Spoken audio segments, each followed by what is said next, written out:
Chapter 24. Did alright. Dylan hadn't been surprised at all when Sky had directed him to Frankie's house, and he couldn't say he was all that upset about it.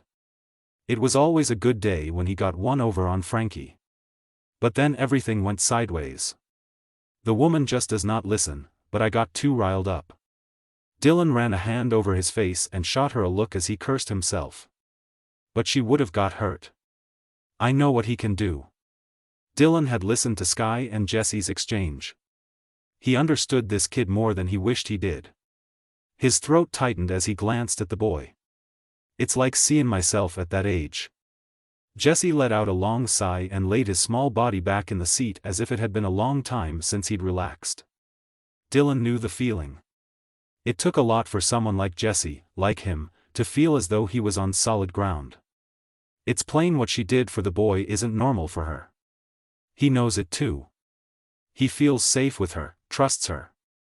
She's right for him. Dylan's gaze moved from the boy's matted hair and dirty face to Sky's clean, neat one before going back to the road.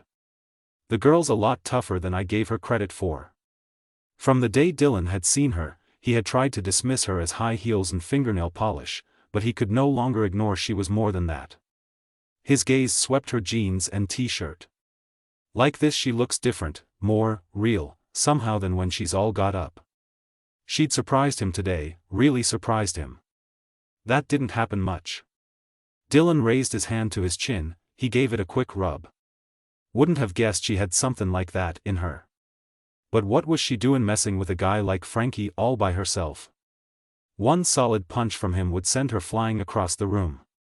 Dylan scoffed. Good thing we came along. Dylan heard a small gasp come from Sky's side of the truck. He looked over in time to catch her brushing tears away. Woman, don't let him see you crying, he'll think it's pity. You'll undo half the good you done. She turned her face toward the side window. Dylan made a little grunt of approval. After a few minutes, Sky collected herself and searched the darkening terrain. With a suspicious tone, she asked, "Where are we heading?" "Out to our cabin." Dylan replied. The small crease in her brow grew, and her hand tightened on the truck's door. "Why aren't we going back to my car?" "Your car's out of gas, and there's no time to get it before dark. Besides, it'd be harder to see what's going on around us now. Reckoned we could get the car situated tomorrow. You don't want to go off all by yourself at night, do ya?" Dylan looked at Sky's clenched hand and tipped his head toward it. "You're good with us. You know that, right?" There was a slight hesitation before she nodded her head. Color flooded her cheeks. Yes, I do." With a quick jerk, she moved her hand to her lap. "Yes, that makes sense. No, it makes sense. Besides, there's less people on up our way," Dylan added. "We know who's been sick, who might be roaming about." Sky agreed. After picking at her hand a moment, she asked, "Have you had many get sick?" "Most. Me and Wade, we only got a little cold. Not real sick. Scared us, senseless though. After that, we stuck to the woods, always been the safest place to be anyways." "Me too," Sky said. "Well, not the woods part. The little cold part." But it wasn't really a little cold. Sky twisted her fingers in her lap as she chattered. "I really did think I was going to die. I couldn't breathe, at all. 1 minute longer, and I would have been a goner. Everyone says if you get it, you die. So I thought, well, this is it. But I got better. And really, some people are bound to be immune." Dylan held in a chuckle as she flustered through her story. He wasn't sure she was breathing now. Sky took a deep breath and eyed the gun rack spanning the back window behind her. "You seem to have a lot of weapons." It surprised Dylan she kept bringing this up. "Where does this girl think she lives?" "Yeah, of course. And under the seat." Several hard knocks sounded underneath her when the truck bounced out of a large dip in the road. "Oh, that's what those are," she laughed nervously. "So this truck is like a rolling arsenal?" "Just about." Dylan dragged the words out.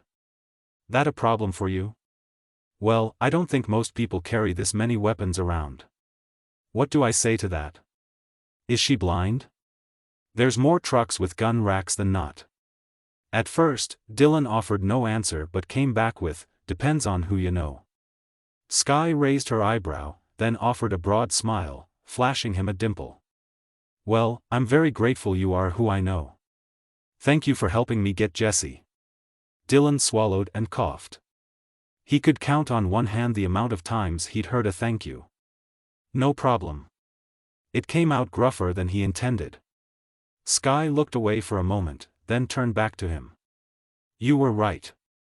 I needed more help than I thought I would. I had a plan. I did, but well, that didn't work. This time Dylan softened his voice. You did all right. Sky smiled. Yeah. Well, thanks. She grew serious. I don't like that I hurt someone, but, well, it is what it is.